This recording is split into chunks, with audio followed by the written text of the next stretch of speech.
All right, welcome back, our dear family and friends, to another episode of the DBG Voices podcast. Remember, this is a platform where African women and Black women globally get to tell their authentic lived in stories. And with that, we are able to pick a couple of things. We are able to borrow, be encouraged, and we are also able to see ourselves in these stories. Remember, if you'd like to be a guest, you can send us an email via our email address at dbg.movement@gmail.com. So with us today, we are joined by Miss Wando, a very amazing young lady who is a founder and also someone who is very interested in education. So I'll say she's an impact educator and an entrepreneur. So I will not take her spotlight. Allow me to bring her so that she can introduce herself and tell us all about all the amazing titles she holds. And Wando, just as you're coming to introduce yourself, remember here at DBG, women are allowed to brag about all the amazing things they are doing. So if you want to say you have a cat, please, by all means, tell us you have a cat because that is you. Over to you. Mm. Oh, thank you so much, Terry. This is I'm honored actually to be here today. And thank you for giving me this opportunity to talk about what I do and me as a person. My name is Atieno Wando. I grew up in the village. I'm a village girl. I think work and education brought me here in Nairobi, and my primary school was in the village. So I was raised by mostly my grandparents. So I did my 8-year course. That time we still had 844. So I did my 8-year course, left when came to Nairobi to do, of course, high school, and then to work a little bit, and now education. So all my life I've been an average performer, and of course I'm so proud of that as well. And yes, currently I'm in Daystar pursuing business management, and I'm also a co-founder. I'm also a founder of Nyako Maritore CBO, and I'm an entrepreneur. I run a small fast food joint. Yes. Amazing. So I want to take you back. You've mentioned your childhood. You grew up mostly in the village, and also this is in the company of your grandma. Could you maybe take us a little bit through that growing up in the village, access to opportunities also as an African girl, and how life was generally for you during that period? Thank you for that. First of all, I'm a Luo girl, and you know what it means to be a Luo girl. So definitely, all the Luos we do, education is the only way we can, you know, make it out in life. So that means you have to work extra hard. You have to uh, study hard, be disciplined, and everything. So my grandmother just raised me normally the way they will raise a girl, uh, properly go to school, come back home, know anything exaggerated about that. Yeah, so that's basically it. And generally, now you mentioned that your parents were mostly not there. Is there a reason why you are not staying with your parents at that point? The parents were there. My parents were here in Nairobi, so you see, they came to hustle to make sure that school fees Mm. is paid. I can access the basic needs. So they're here to hustle, send money home, so that we can at least live with the most essential things. So I came to join them when I came to high school, and so we lived with them. And as they work, mom was uh, doing business. I think that's what I got from her. Yes. So after, of course, high school, now you're an adult. You have to hustle for your money. You don't, for an African household where resources are very few, you don't need to depend on them so much. They also have little ones they need to take care of. So I started working at the age of 18. Actually, Mm. 17. Immediately I left high school, I started hustling here and there. Uh, until now, I'm 30, still hustling, Yes. So, can you tell us maybe about your first job? And also, you've not told us if you're a firstborn daughter or you are a middle child. Please tell us about that. I'm a firstborn daughter, and if you're a firstborn daughter, I'm sure you'll resonate with me. Firstborn daughter are the second mothers. So that means as you're hustling, you're not even looking out for yourself. You have other siblings that you need, especially in an African home where the resources are very few. So and you're raised with empathy. You have to help home, black task as they call it. So I'm also here helping my parents, uh, especially with the last born, that you have to chip in and help pay school fees and things like that, and also send them something little for them to use on a daily basis. So my mom retired. She went back to the village, and so I help here and there. Yes. Mm. When you talk about being a firstborn daughter, certainly I am in the same boat because, apart Yes. from helping out in term financially, there's the emotional toll that takes on you because you are a parent, even if you are not the one that has given birth to these children. And also, at some point, you get to be a parent to your parent. It is something a lot of us really resonate with. And that Mm. has usually got me thinking, will it have been better or will it have been a little bit different if you are not a firstborn daughter? Now, looking at you, do you think your life would have turned out a little bit different if you are not a firstborn daughter? Um, when I look at my family dynamic, I don't think so. I think even if I was the second child or the last born, I think I'll face the same challenges, unless maybe I was born in a different family where there are enough Mm. resources. But being born here, and I'm actually very proud of my mom and how she has hustled through, and all the community around me. Yes. So there is nothing really different. Let me switch to Wi-Fi. Sorry, I don't know. I hope that will not affect anything. Terry. Okay, Sawa, we can it's continue. good. Okay, perfect. So in a family where you just see your mom and you're like, I can help with the little that I have. So I think it will not change. It will not change completely. Yeah. So, your greatest motivation is your mom. Yes, my greatest, because she's so industrious. I think among the men and the women that raised me, I admire all of them. Yes, I admire my grandmother. I admire my uncles. I admire my fathers. As a Luo girl raised in the village, you don't only have one dad. You have dads around. So even my uncle. So I admire all of them, but especially my mom because she's very industrious, a go-getter. Probably why I'm here today and doing a lot of things. Yeah. Right. So you started hustling at 17. Tell us about your Yes. experience as an African girl who is hustling. One, you are trying to support home, and you're also stepping into the role of adulthood because in many African homes, once you are done with high school, it's more like, you are now an adult.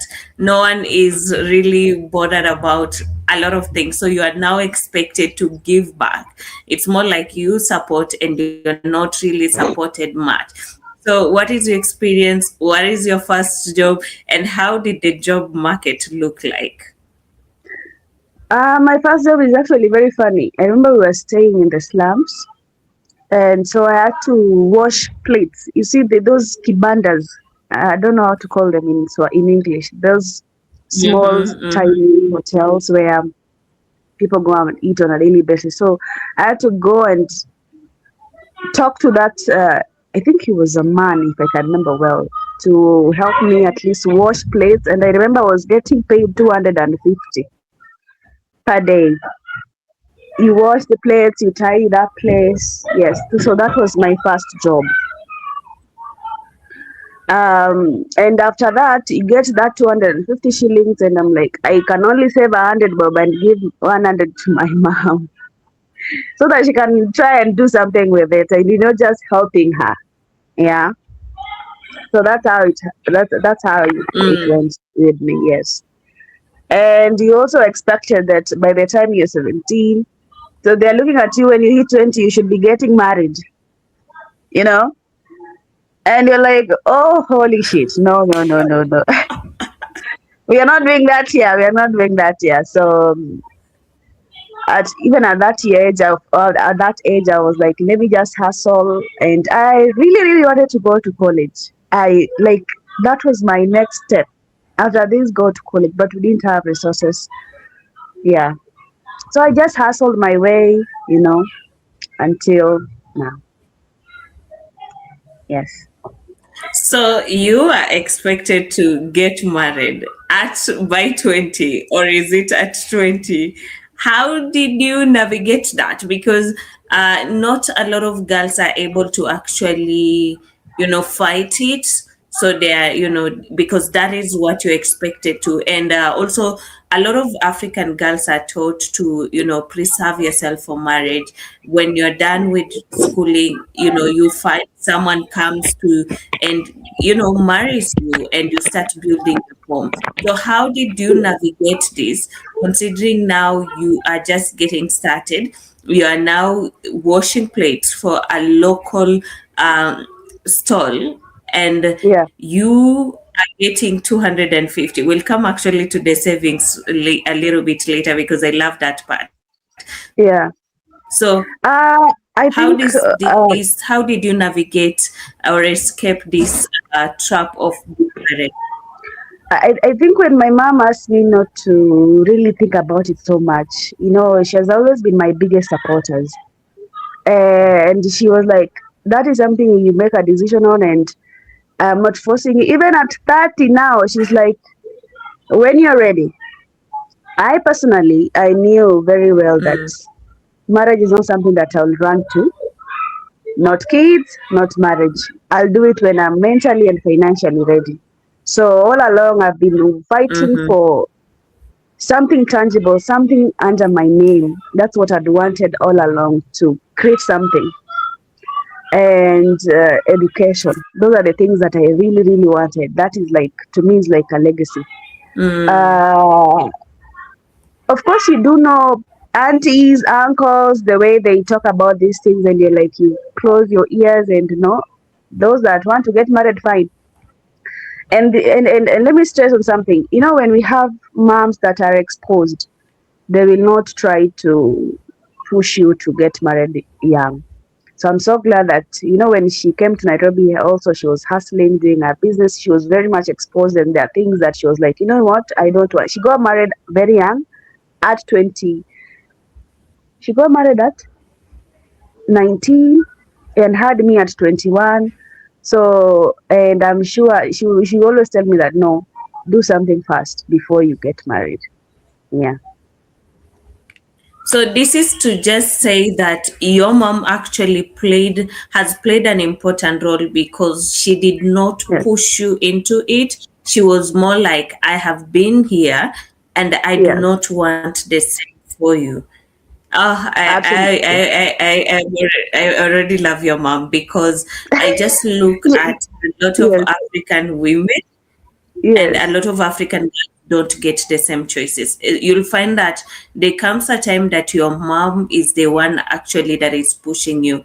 And you mentioned something really, really important. Exposure helps us, and the older generation, know that this path, you don't need to take it, and you can do different. You don't always have to follow this path that has been laid out for you. So let's come back to now savings. Yes. You started saving 100 bob every single day, because you're earning Mm. 250. What got you into savings? Because African girls and money, that has never been a thing. It's nowadays that grateful that we get to, to do work and stuff, and we are able to just start understanding money. But I'm still in the space of a lot of us still don't understand money systems, investment, and all that. How did you get there? Um, Again, I'll reference I think at that time I had, of course, mom, my neighbors, and they're like, this little money you're getting, you need at least save something. And I remember I'm a very big on saving because you really never know what will happen next. So for that, I remember I saved it. And there's a time, I don't know, I think my brother was in high school at that time because I finished high school and then my brother now was joining. So, and of course, we didn't have money for other things. And that 100, I think I saved it for like, I worked in that kibanda for almost 3 months. And I remember I was saving 100, 100, 100, and I give my mom 150, 100. And at one point, I gave her like 6K, if I remember correctly. And she was able to use that to help where my brother needed when he was joining high school. So I'm a very big on saving, and even after, I think with that, coming into adulthood now, I'm a young woman. Of course, that is so young. Hello, it's still, Hello. yeah, that is so young. Excuse you. So you get to even save. I'm so much into chamas, into groups of women where we can save money and what we can do. You save even to go and enjoy yourself. Save Mm, to buy something. Save to treat yourself. Save to invest.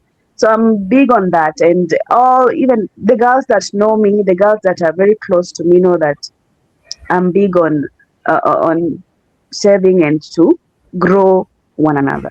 Yes. amazing, because Yeah. I think a lot of us are learning from you that you don't Yeah. need to be making a lot to save part No. of what you are making currently. That Yeah. is a very important thing that you've said. So you worked at Kibanda for 3 months. What happened Yeah. after that? Uh, I don't know if I should say this because I feel like this is something that every African girl I've gone through. At that when I remember he was a man, Mm, and this man started developing interest. This is a very grown man, an uh-huh. adult, started growing those sexual interests, and he's like interested in you. And if you need to keep your job, I want you, I want you, I want you. And I was very uncomfortable, I think, at that time. And then I think I left. So I stayed also home for a long time, and I got another job in Mudurwa. You know Mudurwa? I know the market. Yeah. What were you doing at the market? Tell us. I started selling CDs, not those CDs for music, not for sex. Oh, the compact disc, the Yes, DVDs. the is it compact or whatever that is. I can't remember. DVDs. And Yes, yes, yes, yes. yeah, so I worked there, and then my salary was 7,500 a month. So from 250 to 7,500 a month, and I felt like I hit the jackpot. What? Yes, I when I look at the math, yeah, your math is it okay? Because let's say when you earn about 3,000, that is times 39,000. Yeah, yeah, yeah. You're actually on the same length. If I'll say you are still earning about the same, the only yeah, difference is that this time round you I'm are paying paying him monthly. a month. Yes, I'm Mm. getting paid a month. So to me, and you see, you're so young, you don't know these things. You really don't know. So to me, that was like a milestone. So I think I worked there for a few months again, and then luckily I got called to go work somewhere else. Yeah, Mm. yeah. So that really helped us because now imagine you're getting 7,500 in a month accumulated. So it's too much. To me, it was too much. You see, the other time I'm getting 250, so they give you it's 100, and you can't really do much with that. So to me, was that it was really nice. So I worked there for a while, then of course left, and I got promoted to another job, paying. 10,000, but the boss now was a woman. And think from there I started climbing pole pole like that. Yeah. Yeah. So, Mm. and I think what you mentioned now, going back to your first experience with a man as your boss, I think this is something we sometimes don't talk a lot. And when we talk about it, you'll hear basically different responses. Some will be, why won't you just be in a relationship with them so that, they'll give you the money? Some will be, you're not the first girl to do that. So Yes. do you feel the need to maybe confront this person or even just like report to authority? How did you handle it? To be very, very honest with you, I think from all my past experiences having to work for men, at the end of the day, they're going to develop that interest in you. And you don't know how to handle it. So I've loved working with women. You see, women bosses, they have no interest in whatsoever. You just do your job and go home, get paid, and that's it. Mm, But for men, it's a little bit different. And I kid you not, Terry, when I tell you all the men that I've worked for were interested in me. But then again, you look at, so they manipulate you into thinking if you do this, you're gonna earn more. You know, mm-hmm, mm, I'm gonna give you more privileges than the rest. And so you ask yourself, for how long? mm-hmm, What mm-hmm, about when another girl comes in as a new employee? mm, So you look at the these are like the short term benefits. So at the end of the day, you like know. And I think all those jobs that I got were by men, and I didn't stay there for long until I went to work with a woman. So you see that you just do your job. If you don't do your job, you're fired. So you do it on merit. No, nobody's interested in you, and that's it. So among my when I remember my work experiences with both men and women as my bosses, I'd love men. I'm sorry, I'd love women because I stayed there for long. I grew. I saw growth because here you just it's competence, nothing sexual, and I loved it. Yeah, right. So let's fast forward. When I first connected with you, we were talking about the Nyako Maritore Foundation. And yeah. maybe before we just jump into that, did you manage to go to college during that period or what happened? Because I know you became an educator before you became a founder. Take us through that.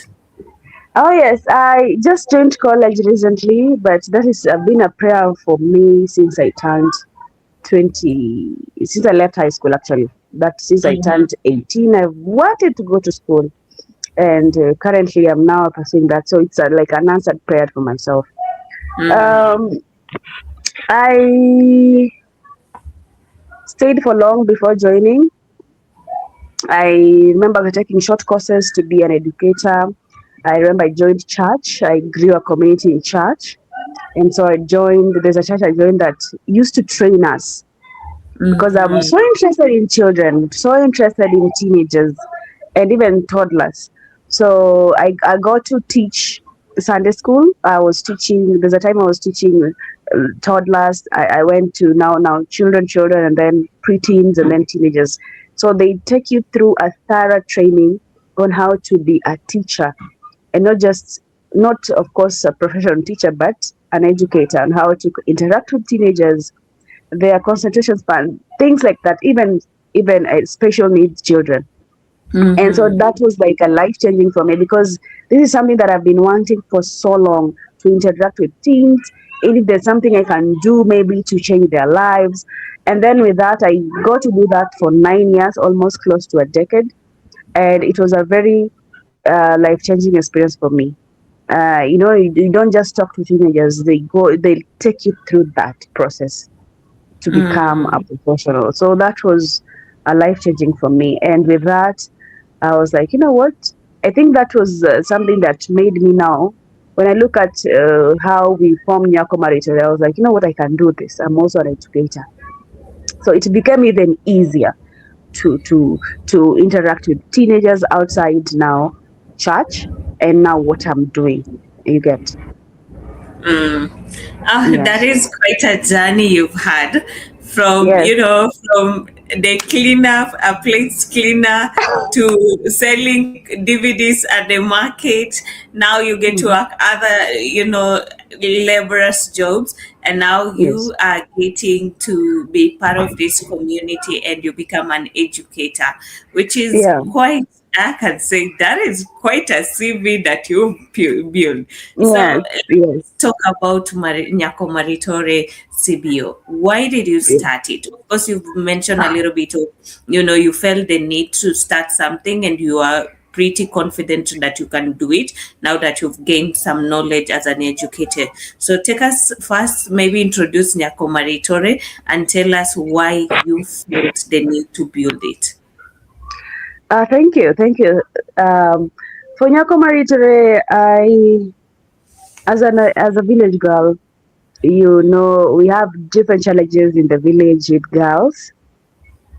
You see, some of them are getting married young, some of them are dropping out of school. For me, like for myself, I didn't go to college immediately. That did not stop me from not getting married early. So also, I wanted to look at the mindset. Then something just happened with our last born. Mm, My last born sister, our last born sister. She got pregnant when she was in Form 2. mm-hmm, mm-hmm. Yes, she got pregnant at 16. And I was like, whoa, I was very much disappointed. Definitely, there's nothing to be happy about that. However, I remember I was like, yo, what can I do to at least make? Because I remember the burden. You're helping Mm, your parents to pay her school fees, Terry. And now she has welcomed another child. You see, now that's burden. And not yeah. just money. You have to be Mm-hmm. there for her and the baby, emotionally support her. And she's not working, so she's dependent on us, me, myself, my father, my mother, my brother. We have to be there for her. You get? So you buy pampers, and I was like, yo, is this what parents are going through? Mm-hmm. This is too much. And you see the level of poverty in where I come from, and you're like, this is this is too much, especially the economy of today is too much. And I think we need to teach these children that let us not burden our moms. They're already trying hard enough. And Mm-hmm. of course, there's also no stigmatization when it comes to pregnancy, but we can talk to you and make better decisions.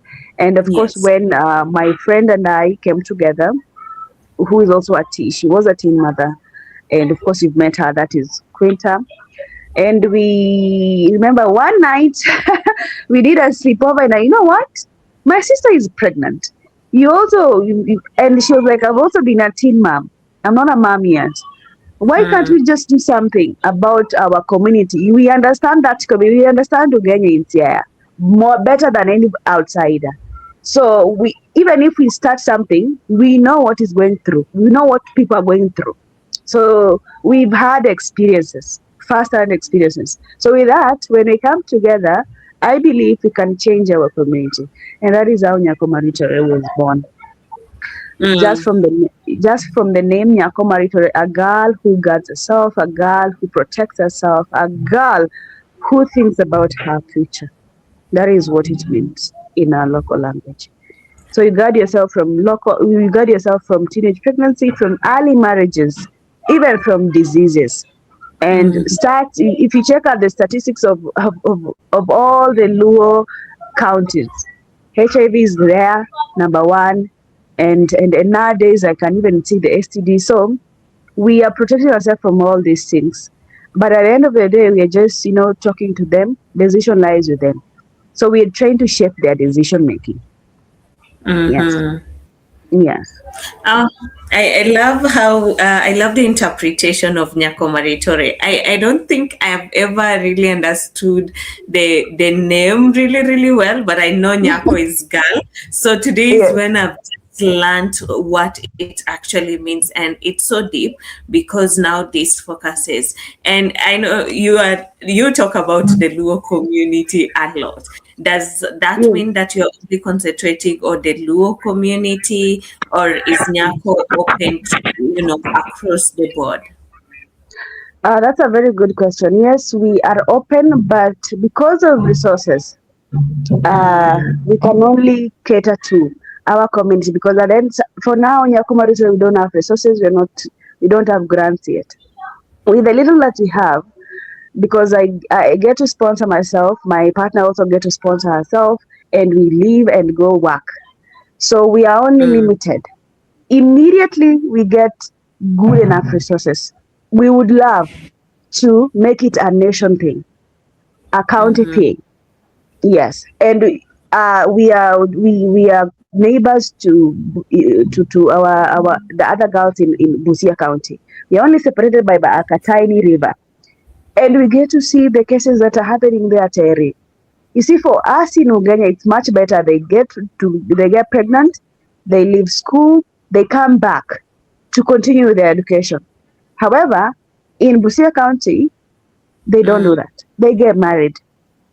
So someone has not even completed her mhm, secondary school. She's a teenager, a young mom, and a young wife. You are not economically empowered. What do you know? What do you know?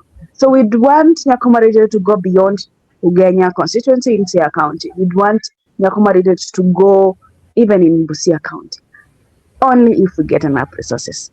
And you also, as someone who is a founder of DBG Voices, you know the importance of having resources to do your work.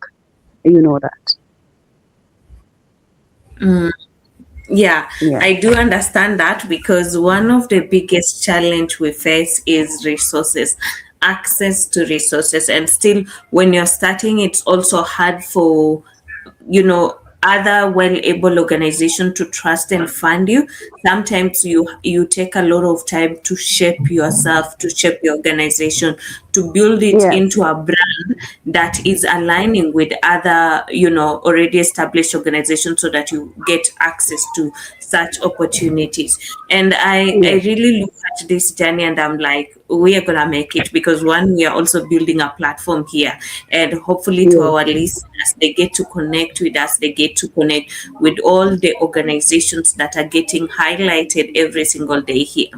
So Yes. you've been operating Nyako Maritore for how long, and what have you done so far? What are the programs? Thank you. We started this thing, so we are 2 years old.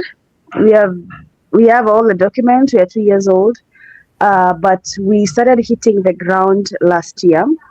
Mm-hmm. So if you, so far, the last this month I was the early this month we were in Ugenya and we did 6 schools. That is, Mm-hmm. you add primary and secondary. Nowadays is junior and senior. So we did 6 schools for a span of 5 days. You can imagine the work and how hectic it was. And last time when we were there, we did 3 schools because we only had 2 days, so we did 3 schools.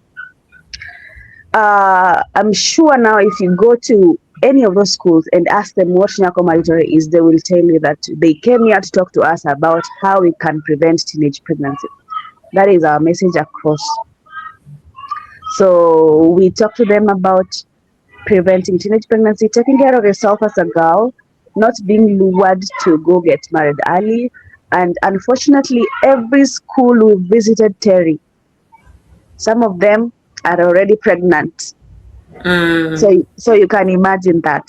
So we want to. We were told the number of the schools in that area is 87. 87 public schools in the whole constituency. So can mm, imagine the work we have. And our message is very clear: preventing teenage pregnancy. So we talk to them, we give them talks, not lecturers, but we want it to be very interactive. That's what we do. And then the teachers are very welcoming also. So, and then we give them, uh, we were hoping to get resources and of course give them those pads. Some of them, they don't have resource money for pads and things like that. And my highlight when we went to do our work was, hello, you can hear me? yes. Mm-hmm. My highlight is that there are some male teachers that requested we also talk to the boys. They claim that nowadays organization are so many for the girls and they feel like the boys are being left behind. And we were like, you know what? We welcome the idea. It should be under the umbrella of Nyako Maritore.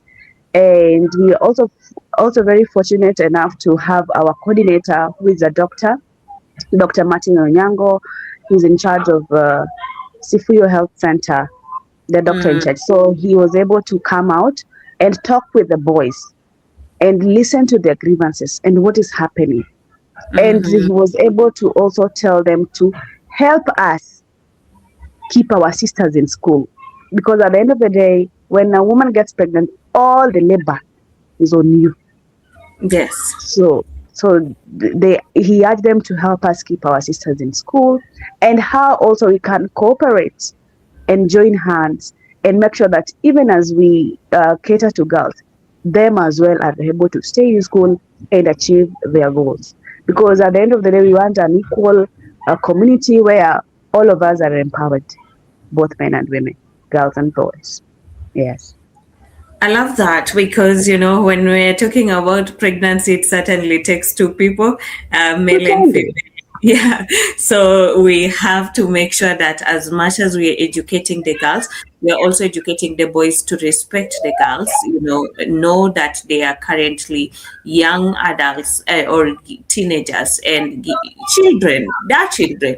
They shouldn't be making such decisions that could alter their life. When you get pregnant, especially us who have grown up in small towns and village, we know that it's more like your life is over. Yes. We don't usually see a way out. That is why you see a lot of young girls will get pregnant and they will go live with a boy. They will go live with a man, and Mm. it is very a lot of chaos. And looking at Nyanza and Western, the issues of like polygamy, Yeah. underage children, that is something that is very persistent because now these girls, you'll find that two three girls have gotten pregnant for one person, and this person doesn't even have the capacity to take care of them. So it is a whole lot, it's a whole mess. But I'm glad that Nyako Maritore is stepping up to do this work, and hopefully you are going to continue building and you'll get access to the resources that you need to continue doing the work that needs to be done. So I am going to jump over the gun. I remember your college has always been something that you've loved to do, to go to school and continue education, but you did not have access to this. So how did you get here where you are now doing business management? Yes. Thank you. Uh, First of all, it was a prayer of mine for the last 9 years, probably 10, to go back to school because when a woman is educated, it's like you're educating a whole community, clearly. So I was like, I don't want to be left behind. All my peers are in school. But this is a personal decision for me Mm, that education has always been what I want. I want to be an educated woman. Yeah. mm-hmm.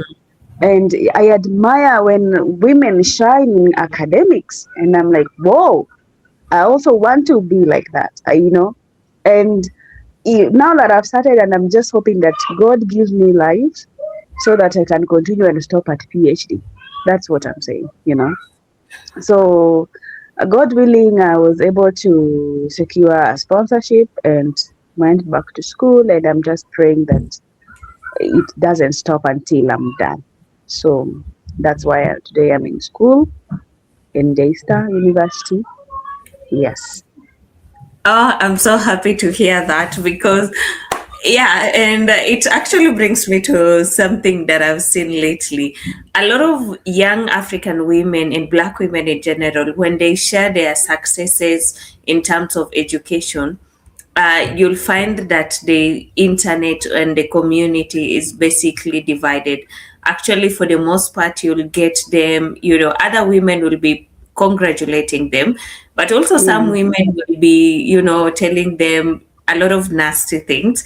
And then, the other hand will also be, with all this education, who do you think you are? Who is going to marry you? Yeah. And stuff like that. Have Yes. you experienced that?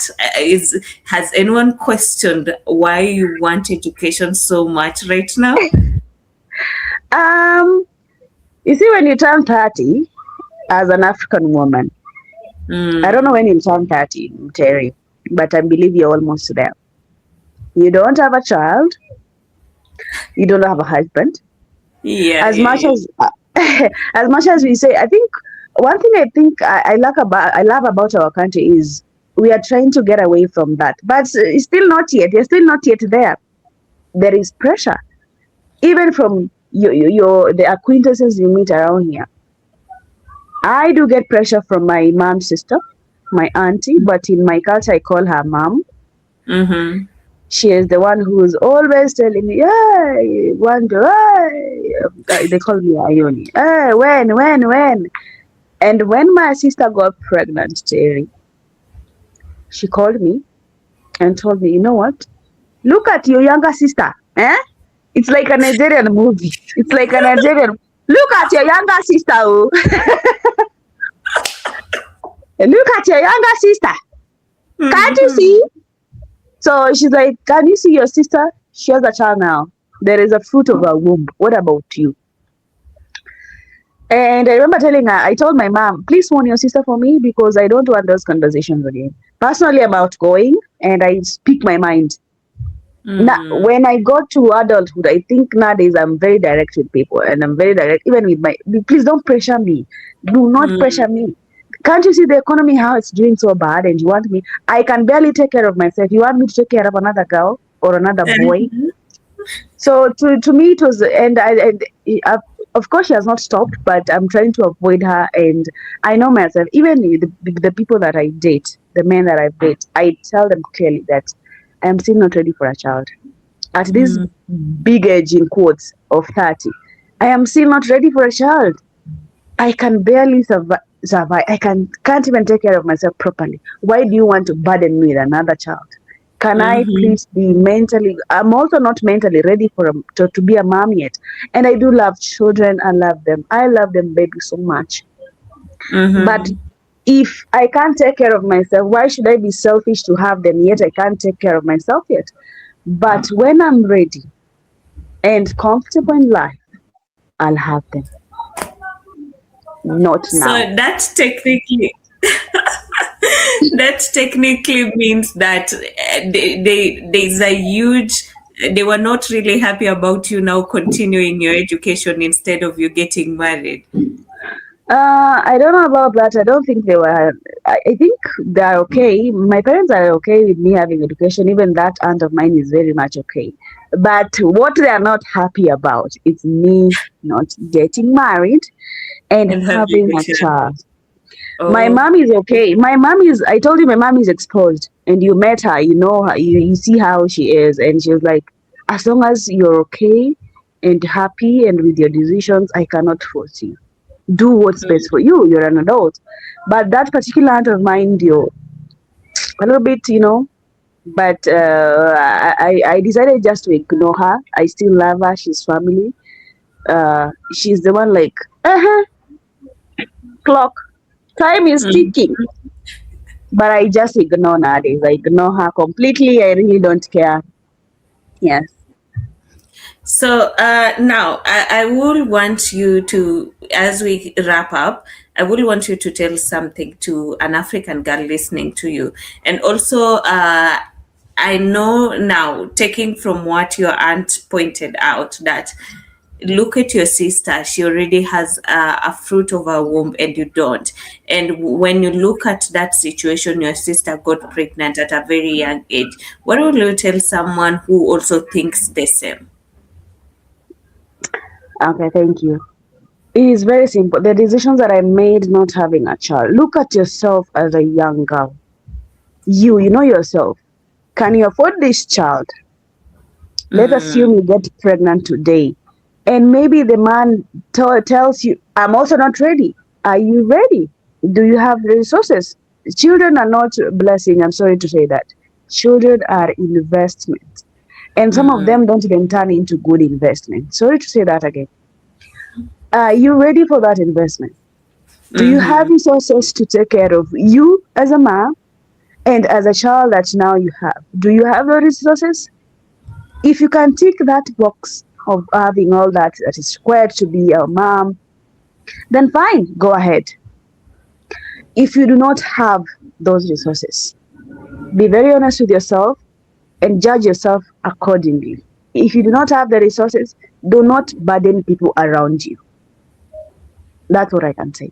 Don't burden the people around you. Yes, family are there to help you, but please, they do also have their lives to live.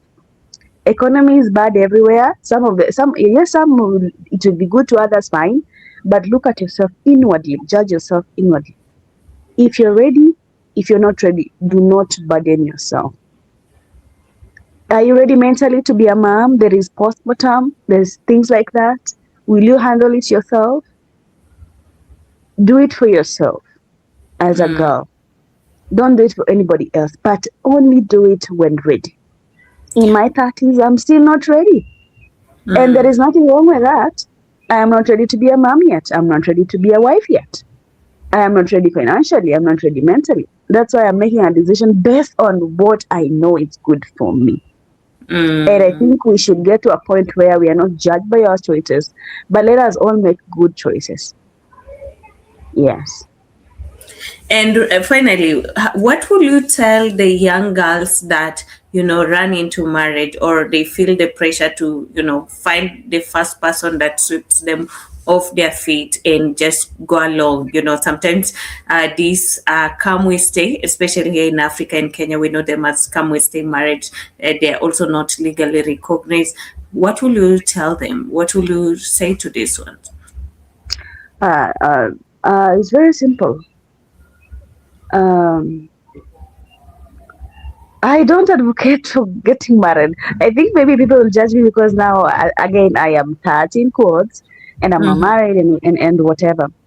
And they tend to say that women above 30 are bitter, and we are really not bitter. We are not bitter. So I don't advocate for people getting married young. Honestly, under 25, you have no business steady getting married. If you're below 25, you have no business getting married. You don't even know yourself. Your frontal lobe has not fully developed yet. What are you doing in a man's house? Hello? What are you doing there? Especially when you don't have your own money.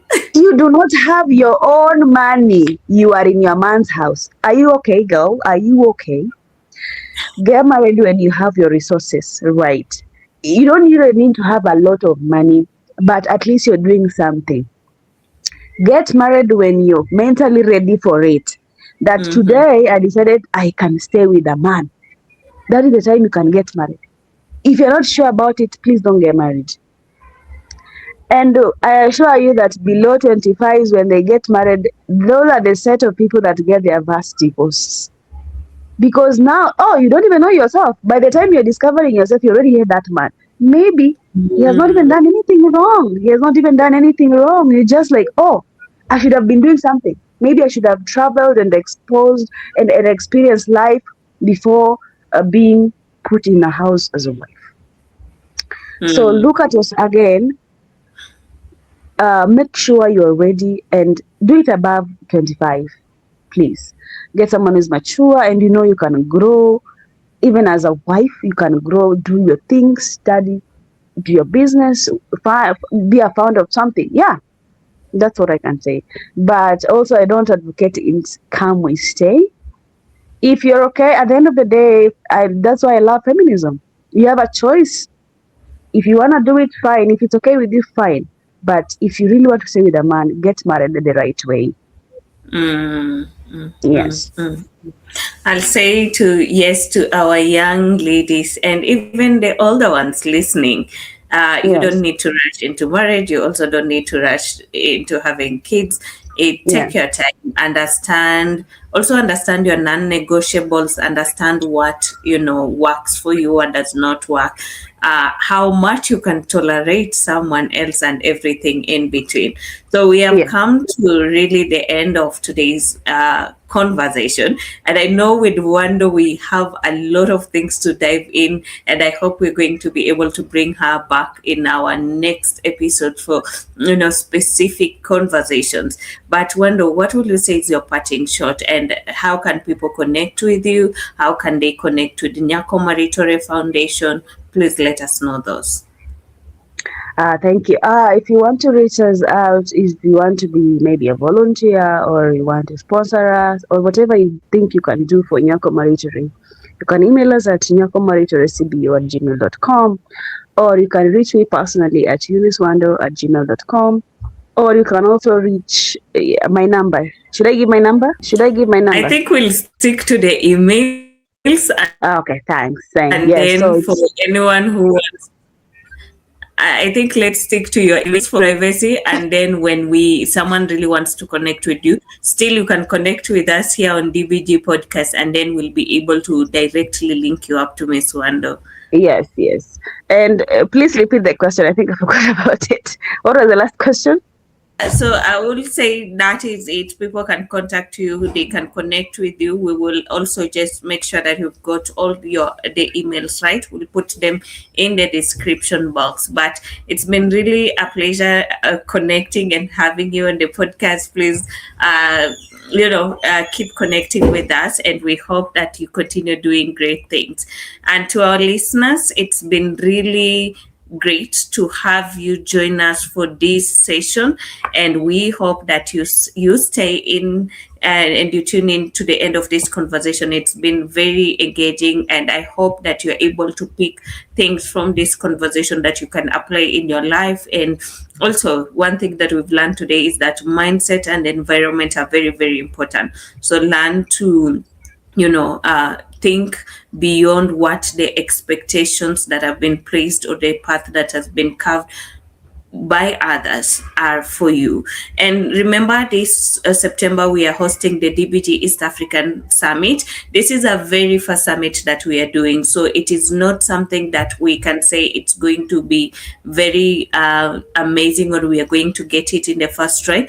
But we do hope that you're walking this journey with us. Tickets are now available on Quicket. We'll leave a link to the ticket on the description box. Remember, you can attend the summit, or you can buy a ticket and sponsor a girl or several of them to attend the summit on your behalf. Also, we are continuously looking for partners and sponsors, and you've also heard from Miss Wando. Nyako Maritore is also open for volunteers, partners, sponsors, and find your space within any of these organizations that we keep talking, and be part of the change that we want to see. So with that, I've been your host, Teresa Mliro. I'll see you in the next one. Remember to like, share, and subscribe. Till next time.